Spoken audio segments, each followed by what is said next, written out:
Class is now in session. I am Professor Hockey, and today we'll be discussing another Sharks player review. And next up, we have Sharks defenseman Marc-Edouard Vlasic, a player who has been with San Jose for many, many years, dating back all the way to the 2006 NHL entry draft, where the Sharks took him in the second round, and he made his debut very quickly with San Jose at just the ripe young age of 19, especially as a defenseman. That is very surprising, and he has been a constant on the back end for the Sharks ever since then, over 15 years ago. In fact, is the longest tenured San Jose Sharks player currently on the team, and so he is a very recognizable name for sure. And being that constant on the back end, it does give the Sharks a sense of stability. However, when I say a constant, I mean just so the fact that he's always penciled into the lineup each and every time, not necessarily in terms of his level of play, because Vlasic has undergone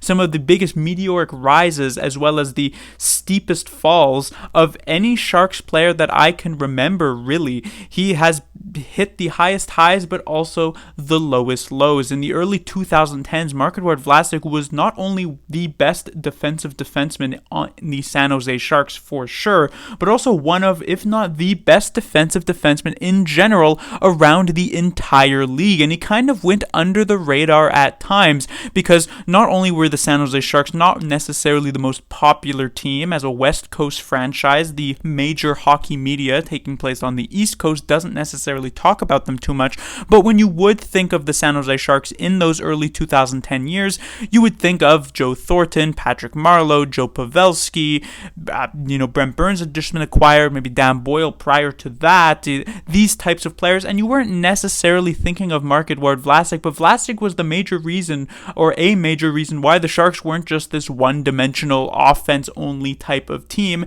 and that they also had a strong back end to really keep up with the better teams, the best teams at those times. I'll always remember that 2013 bloodbath series against the Los Angeles Kings in the second round of the Western Conference playoffs, where they went just absolute blow for blow with the defending Stanley Cup champions, unfortunately losing in that really tough defensive first series of 7 games, and Vlasic was a major part of that. And then in the very year after that, in 2014, the year that unfortunately the Sharks did get reverse swept by those Los Angeles Kings in the first round, Vlasic going down in Game 5 and getting injured was a major reason for why that reverse sweep was able to happen. Without the Sharks' best defensive defenseman, it was difficult to really hold off such a momentum-built Los Angeles Kings team.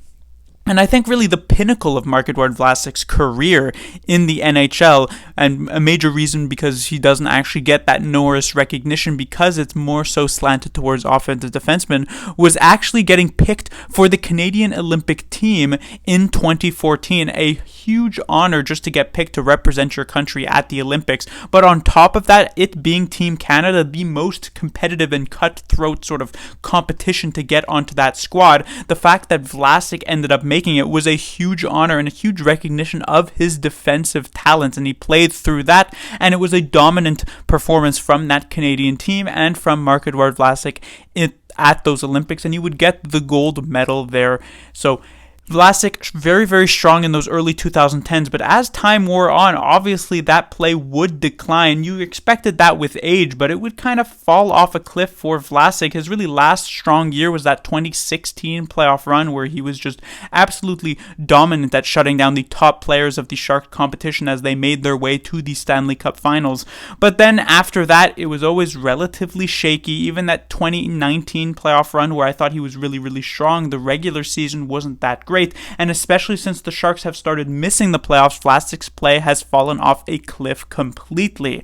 If we just take a look at last season's play, there was a time where Vlasic was actually a healthy scratch. It didn't really happen often, but it did happen, I think, once or twice, which is something that you wouldn't have even thought possible had you watched him just, a decade ago. And yet it was definitely the result of the fact that he was just not playing well. In fact, if his name wasn't Marc-Edouard Vlasic and he was just some random rookie, he would have not even touched the Sharks roster at times last season because he really was just that bad. And so expectations coming into this season were at an all-time low, it felt like, for Marc-Edouard Vlasic, barely even serviceable as a sixth defenseman on this team, and likely should maybe have not even been in the lineup at times and been more so of a seventh defenseman for the San Jose Sharks. And yet, with David Quinn at the helm of the roster, he had new life breathed into him, I guess you could say. Taking a look at his statistics this season, 78 games played, almost every single game.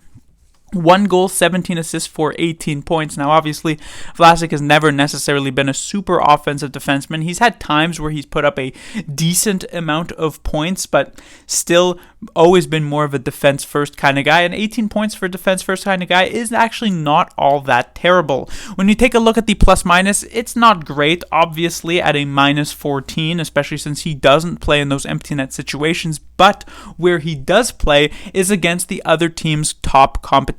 Marc-Edouard Vlasic made up the Sharks' shutdown defensive pairing for the majority of this season, spent over 60% of his even strength ice time playing with Matt Benning, and that made up the duo that would face off against the Connor McDavids, that would face up against the Matthew Tkachuks, that would face up against all of these elite types of talent all across the other 31 teams in the NHL. And Vlasic, last year, had you asked me if he was put in that situation, I would think he would have sort of ripped like a piece of paper extremely easily, and the Sharks would get absolutely dominated with him on the ice. And actually, Vlasic's advanced statistics look pretty decent. Obviously, he's going to find himself behind Erik Karlsson. That's no surprise because Karlsson drives offense and in the offensive zone. Plus, he gets to start a lot of his shifts in the offensive zone.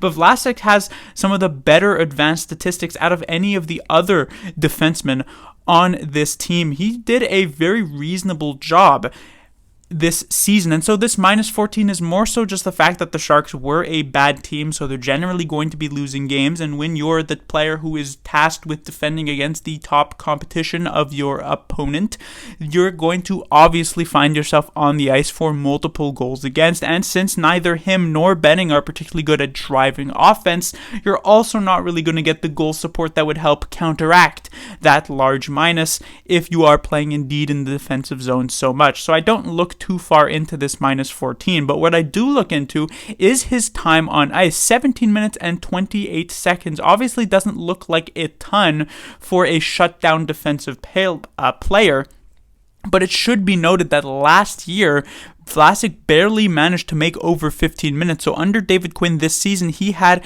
a jump of over 2 minutes of extra ice time per game, which at the age of 35, which Vlasic is a very, very significant and notable jump, as most of the times as players get older, their ice time is generally going to decline because they don't necessarily have the energy and the endurance to continue to keep up at an NHL pace, especially since the game just constantly gets faster season after season. I mean, this year, scoring-wise, compared to just a decade ago when Vlasic was indeed one of the best, if not the best defenseman in the entire league, scoring-wise, it's just been going up and up and up. Players are more skilled, they're faster, and so it becomes more difficult to deal with that as a defenseman. And so the fact that Vlasic saw that rise and saw that increase of ice time is a testament to just how much better he was this season than last. And so if we actually take a look at the last season's grade, in fact, I completely forgot to even grade Vlasic. That's just how